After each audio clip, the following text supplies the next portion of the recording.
මම තරුණ මහත්තුරුන්ට දරුවන්ට ගියා. කොහොමද දැන් මේ කාලේ කොල්ලෝ බනහන කාලේ මට අද කියනවා මිදිගම් පැත්තේ තරුණයෝ වගේ හාමුදුරුවනේ වැල්ලේ බණක් කියන්න ඕනලු.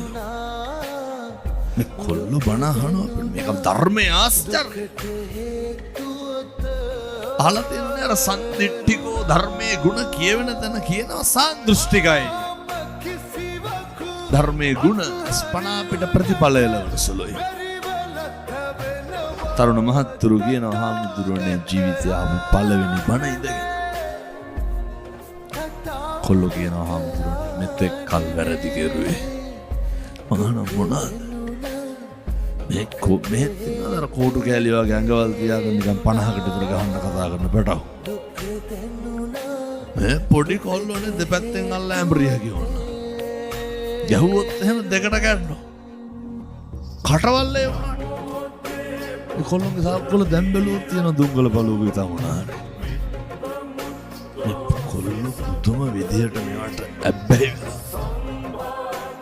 මගේ තරුණ මහත්තුරුන්ට කියන්නේ හොඳ පෞරුෂයක් තියාගන්න. ඔය කිව්වේ ජරා කොටවල් කනගුනේ ගහන එක නවත්තන්න.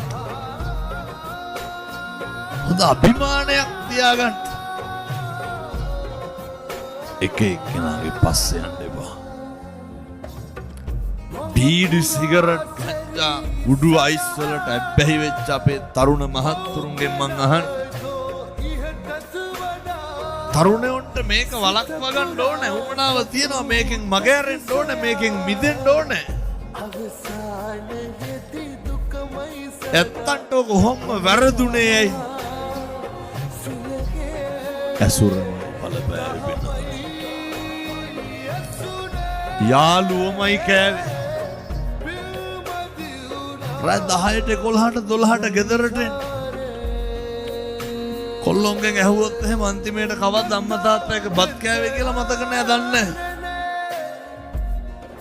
ඕනවත්තන්ටද?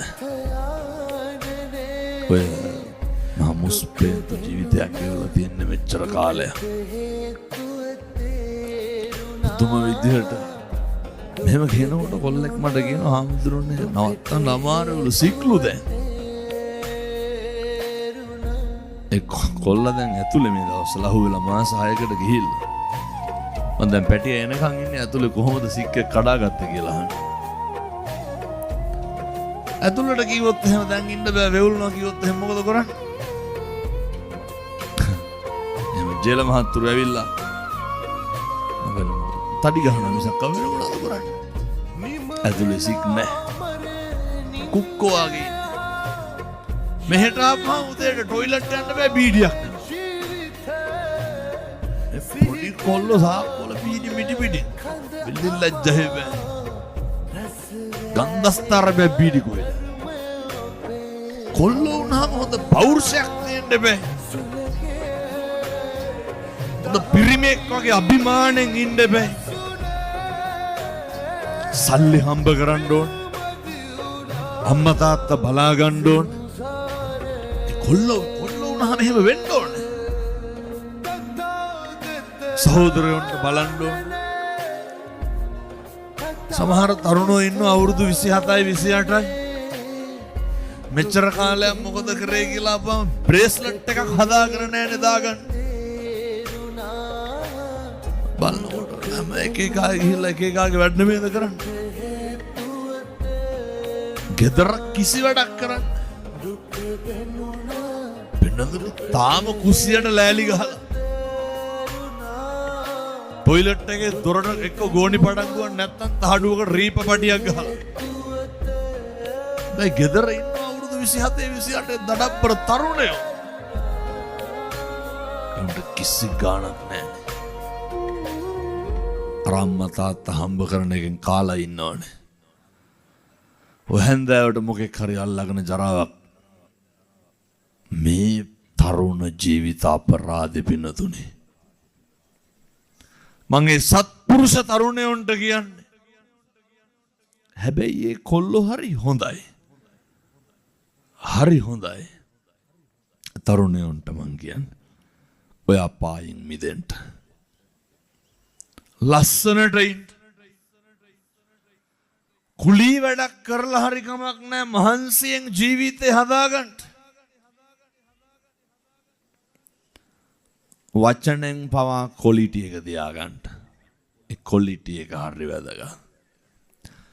සල්ලි නැති එක ප්‍රශ්නයක් නෙමෙයි පින්නතුනේ. දැන් අපේ ගෙදර අදටත් සිමෙන්ති දාලා තියෙන්නේ. මොකෝ මට ඕක මේ ටයිල් අල්ලන්න බැරුවද? නේ මිනිස්සු කොච්චර මට ගෙවල් දෙන්න හදනවද? කොච්චර ඉඩ කඩ වෙනතුන් මේ වෙනකොට කැප් 3ක් දෙන්න හදලා තියෙනවා. අන්න එකක් පන්සලේ නවත්තලා ගිහින් තියෙනවා හයිලක්ස් එක. ඕනතර. නමුත් තරුණයෙක් වුණාම හොඳ මේ දුප්පත්කම නැති බැරිකම ජීවිතේ කිසිදාක අනෙකගෙන් යැපෙන්න බලාපොරොත්තු වෙන්න එපා. මොකක් හරි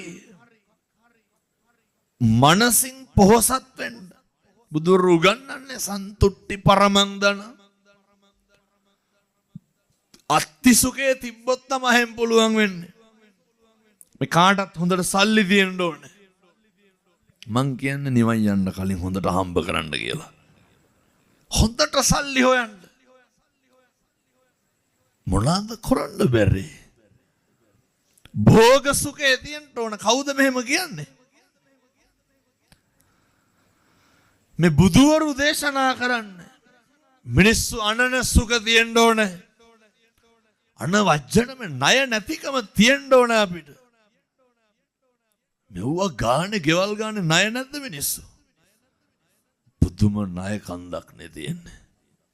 ඒ නිසා සත්පුරුෂ දරුවන්ට තරුණ මහත්තුරුන්ට මං කියනවා ඔය ගොඩක් කොල්ලොන්ට වැරදුනේ එක එකාගේ බයිසිකල් පස්සේ යන්න ගිහිල්ලා.